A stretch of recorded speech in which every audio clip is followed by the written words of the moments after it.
this could be lightning in a bottle. This might be the only chance you ever get to see Sleep Token headline this festival.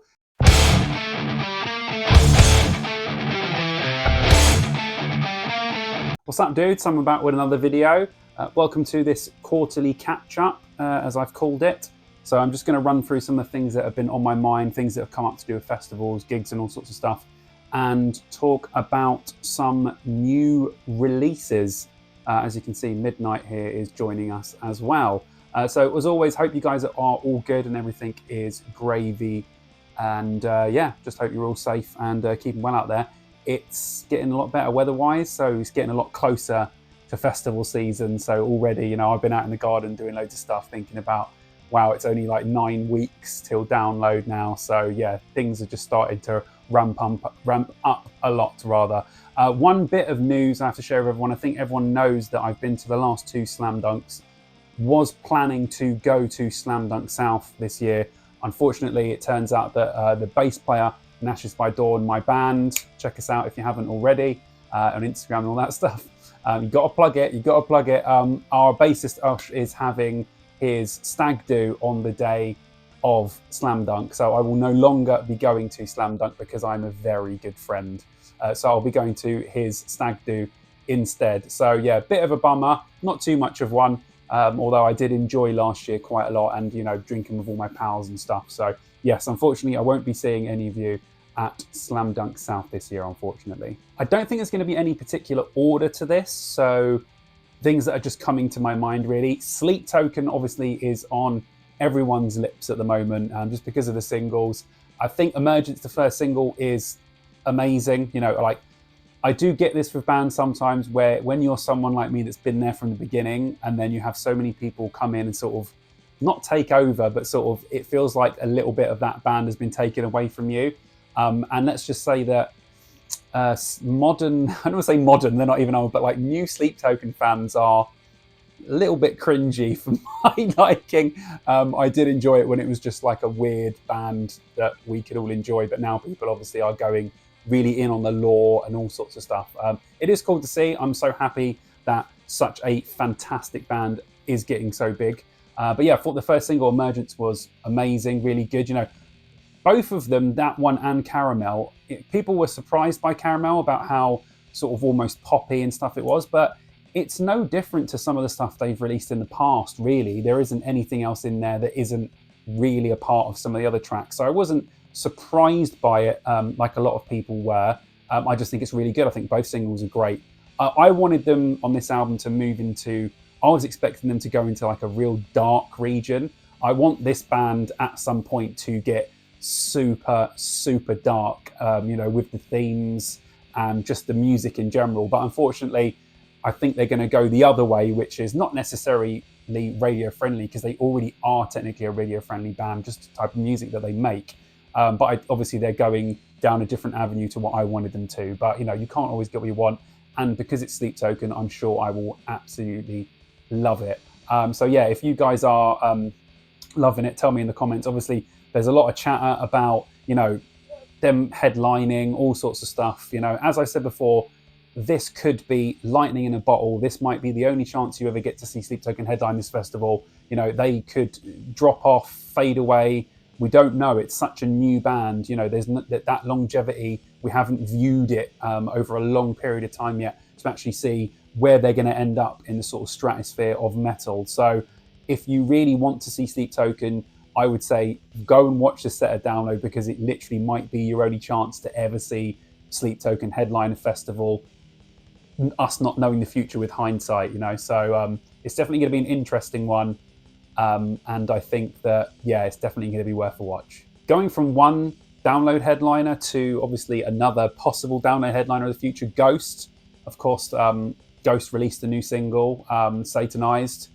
I think it's fantastic. I'm not sure how hot on it everyone else is. I like the new Papa look. I like the vibe that they're going for. I love that this band sort of just, he evolves and the band kind of evolves. I absolutely love Ghost. Everyone can say bad words about them. I really do not care. I think they are an absolutely fantastic band. And I'm definitely in the camp of, I would be more than happy for them to headline download at some point. I think that it's inevitable. at this point. I don't know how long that will be, obviously. But yeah, really excited for the new albums. It's coming out at the end of this month. I'd like to do a review of it, but trying to get extra videos in now with the boy is very difficult, and the band, and God knows else what I'm doing. I'm trying to keep myself busy as possible these days. But I really like it. I really like the single, thought it was great. And I know there was a video that came out, I think, a couple of days ago with Tobias talking about every track on the album. I don't want to listen to that or watch it because I don't want him to ruin what the surprise of the album is going to be for me. So I'll probably listen to the album and then watch the video afterwards with him giving the sort of descriptions of the track, almost like a track by track commentary, because I'm always really excited about what they're going to do next as well. A lot like Sleep Token. So yeah, I won't do that, but I really like the new single. So I don't know what you guys think about it, but yes, I am very, very excited for the new Ghost. Hopefully it's good. Another one of my favorite bands, Cradle of Filth, released their album Screaming of the Valkyries last month. Wowza, what an album. I've been saying for years, this band have just been knocking it out of the park since probably Hammer of the Witches. So that's 10 years of releasing albums, and almost every single one has been an absolute banger. And Existence is Futile, the one they brought out in 2021, legitimately, that album is fantastic. I thought they can't do any better than this. I think Screaming of the Valkyries will be even. I haven't had enough time to sit with it to see if it's, you know, just as strong as Existence is Futile. But man, I was so overwhelmed and just surprised again about just the quality and just the longevity of this band. How have this band been going so long, since the early 90s, and are still putting out absolutely incredible albums? It's just a testament to Danny Filth, to all the guys that are in the band, just everything about them. That band is just amazing. And of course, they're playing Download Festival. I'm probably not going to get to see them, unfortunately, because I'm going to be watching Sleep Token. I think, like I said before, I think Sleep Token is one not to miss. I can see Cradle of Filth another time. You know, they are one of my favorite bands of all time. But I feel like if I watch Cradle of Filth and I miss bits of the Sleep Token set, and then I'll kick myself if this is the only Sleep Token headline set. So yeah, I'm definitely going to see Sleep Token over Cradle of Filth. But yes, of course I would love to see Cradle of Filth as well in that tent. It's going to be absolutely insane. But I don't want to think about it too much because I'm going to see Sleep Token. But anyway, the new Cradle of Filth album is amazing. If you haven't heard it, go and check it out. You will not be disappointed. A weird thing that's been happening to me, well, not a weird thing, but something that's been happening to me recently is whenever the album or EP or whatever I'm playing has finished, my Spotify just keeps pushing Spirit Box on me. Like, it doesn't matter what kind of album it is, like if I'm listening to Journey or I'm listening to In Flames or Cradle of Filth or whatever, the recommended songs afterwards, I can guarantee you one of them will be a Spirit Box song. Like, my Spotify really, really wants me to like Spirit Box. And I don't like Spirit Box. So I don't know how I can tell. I guess I have to put like a down on it, but normally I'm in the car, so I can't just press like I don't like it. I think you can only do that on the desktop or on your phone to say, no, I don't like that kind of sort of stuff. So it just keeps recommending me Spirit Box. I'm sure you guys have this with some other bands as well. Like, normally my Spotify has been honed. My Spotify has been crafted. I've had this Spotify account since 2008. This Spotify account knows me better than some of my best friends know me. It recommends stuff that I'm like, yes, this is exactly what. Some of my favorite bands have been recommended to me by Spotify, and that's how I discovered them. So I'm thinking it can't be wrong with the Spirit Box thing, because it must know that in some capacity, you know, I must like it. So I think I might have to give Spirit Box more time of day. I know a lot of people like them, but when I saw them support Korn, I thought they were so boring. It was unbelievable. I was really, really bored. So, but I give everyone a second and third, maybe fourth chance even before I give up on them. So I think I will start listening to some Spirit Box and see if I can appease. Did I just speak everywhere? I can appease the gods of Spotify, and I can bow down and say, I'm sorry, oh Lord, Spotify, I was wrong and you were right. A couple of other new releases that I have been absolutely digging. Bleeding Through's album 9, absolutely incredible. If you love your sort of like post-hardcore, metalcore, you know, just really chuggy sort of stuff. Bleeding Through's new album is just incredible. I've just loved that band for so long, since This Is Love, This Is Murderous. I just absolutely love them, always have. And again, they're one of those bands that pretty much always just knocks it out of the park. And I would love for them to play Download. I actually wrote when they released the album on their Instagram, just saying, guys, like, it's been so long since you've played, you know, like a British metal festival. Please come and play this festival. And Trustkill Records liked it, which was really cool, because Trustkill Records released a lot of my favourite albums back in the sort of mid 2000s. And This Is Love, This Is Murderous, the, you know, most famous Breathing Through one, was one of those on Trustkill. So it was kind of like those little things, like, you know, it doesn't matter. It's probably just someone sat in an office liking my post, but you know, it just really cool. It reflects the old Simon, like, wow, Trustkill Records liked what I said. So that was really cool. But anyway, I'm babbling. Yes, the new Bleeding Through album is amazing. And the other album I want to talk about is an album that I've grown more to like, which is the Killswitch Engage album. I know that came out in like February, I think. It was one of the earliest releases. I wasn't sure at first. I liked the 2 singles, but I wasn't sold on the album. There was something about I don't like. I'm still not 100% on the production of the album. It's good, but it's not the best production-wise one I've heard from Killswitch. Feels a bit flat in the sort of mid areas sometimes. It hasn't got enough oomph, and the low end needs a little bit more beefing. But I do like the songs a lot more. So yeah, I've got used to them now, listened to them a lot more, and I actually really think it's a great record. So I'm going to, at some point, do my Killswitch Engage albums ranked and rank all those, because I love doing those ranked videos. I'm such a music nerd. I love going through all my favourite bands, going through the discography and just ranking all of them and going into little bits of detail about the album. So I'm definitely going to do a Killswitch one. But yes, definitely, since I've had time to sit with the album, much better than I originally thought. So I don't know how you guys feel about it. But yeah, definitely digging the new Killswitch. Just quickly, before I talk about Bloodstock and Download stuff, one other release that I've absolutely loved, Black Gaze band, Death Heaven, Lonely People with Power, their album.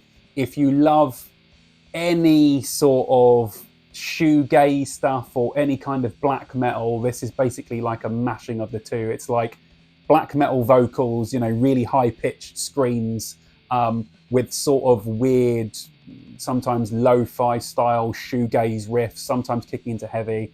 If you like experimental stuff or anything that just has like a really, really big soundscape, that new Death Heaven album is absolutely just insane. I love this band so much. One band that I haven't had a chance to see live, so they are on my list. I would love to see Death Heaven live, and I've probably missed them loads of times when I should have been watching them, but I'm sure I will in the future. But anyway, that's my last one. Let's move on to like Download stuff. Right, before I talk about Download, Bloodstock are just knocking it out of the park, aren't they? I think now both days, Saturday and Sunday, are sold out, or Saturday is almost sold out. Sunday's definitely sold out. I'm pretty sure by the time they get to September, the Friday will be August. It's in August, Simon.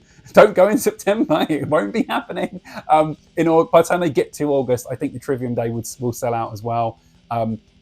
Honestly, like, you know, we've all banged on about it before, but that lineup, just the way they've sold it to everyone, that announcement last year, everything leading up to this year's Bloodstock has just been perfection. And I do feel very, very lucky to be one of the people that has got a ticket to the festival, because I know there are a lot of people out there. There are a lot of people out there on waiting lists on like Tixel and stuff, waiting for tickets to come out. But these Bloodstock tickets are literally like gold dust because people know how good it was. That's a good transition into Download tickets. Now, we've got a little group chat with some of the other guys on YouTube and some of my other friends, and they've all been saying, as well as a lot of other people, there has never been more Download tickets for sale on Tixel and all these other resale sites. You know, people are saying there's loads of RIP ones on there. There's been some campervan ones on there. I don't think, you know, I like the lineup. I think there's some great stuff in there. I do not think this will be a busy year at Download. I think that it will be much less busy than last year. Obviously, you can't count 2023, and 2022 was a less busy download because it had come just after the pandemic. So, yes, I don't think that 2025 will be obviously in the arena, it will feel normal because of the day tickets. I'm not sure if day tickets will sell out. Probably most likely to sell out for the Sleep Token day, I would say. I was saying on the Discord the other day, I think the Green Day thing is probably 5 or 10 years too late. They probably should have played a long time ago and that would have sold out.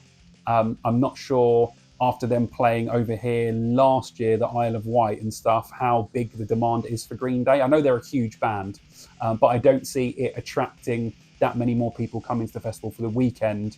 Possibly people coming for the day, yes. But Sleep Token, I see obviously a lot of people coming for, and that Korn day, Korn, it's the first Korn headline set at Download, which people will be excited about. But just that Korn day has a lot of beef to it, so I think that could possibly have a chance of selling out.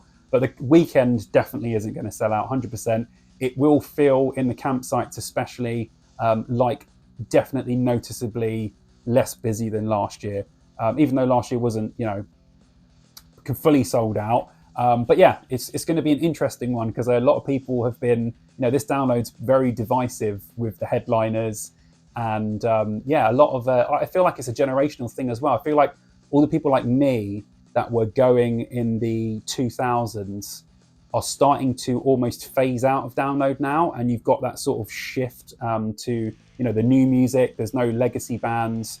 All the bands that were what we consider to be our bands when we were teenagers, they're all the older bands now. They're all like dad rock bands. So I do feel like it's a bit of a generational shift in download. So I think it might be rough riding for a few years with download because the old school sort of people, not old school, but the people like me that were before when the new guys came, I can adapt well to change and I don't mind it, but other people don't. So I feel like they're going to have a hard time adjusting to the direction and the bands that Download is going to start booking. And they will lose a lot of people from that, but they will also gain a lot of people. So I don't see it as a problem, but there is definitely a shift in what Download's identity is, how they're booking, who they're booking, and genuinely just what they're doing with the festival. So I don't see any issues with that, but other people, it will drive them away. And like I said, people that were going like me since 2005, a lot of those people will now start to phase out of Download and the new kids on the block will take over. And I'm perfectly fine with that. One of the reasons why Monsters of Rock previously died before is because they didn't embrace change. And when they did, it was far too late. So I'm all up for it. I'm up for this festival continuing, growing, and adapting over the years. So I'm fine with it. I don't know how you guys feel about it, but yeah, very divisive Download, but I am still absolutely buzzing for it and I cannot wait. Yeah, so there you go. That was just a quick catch up before my videos are honed towards Download Festival. You're going to get everything about the bands coming up. You're going to get a Green Day episode, a Sleep Token episode. You're going to get a Korn episode. There's going to be all the normal stuff that I do from now leading up to Download. So after this video will come a barrage of Download videos. So just prepare. Oh, okay, that was going off. Sorry, I've got the baby monitor over there. This is the life that I'm living right now, and it's just told me it's got low battery. So perfect timing to end the video. So it's going to be a barrage of Download videos from here on out. All the normal stuff that I do, plus a few extras. So prepare yourselves to do the build up for Download with me, and hopefully, if you're new here, you stick around and all that stuff. I will just quickly mention my patrons. Thank you very much, guys, for all the support. I really do appreciate it. If you do want to come and support me over on Patreon, I would greatly appreciate it. And the link is in the description. So hope everyone's good. Chat in the comments. Let's have a chat about all the stuff I've been talking about. And of course, as always, I shall see you dudes in the next video. You should go and subscribe to my channel. Just because. Come on, subscribe.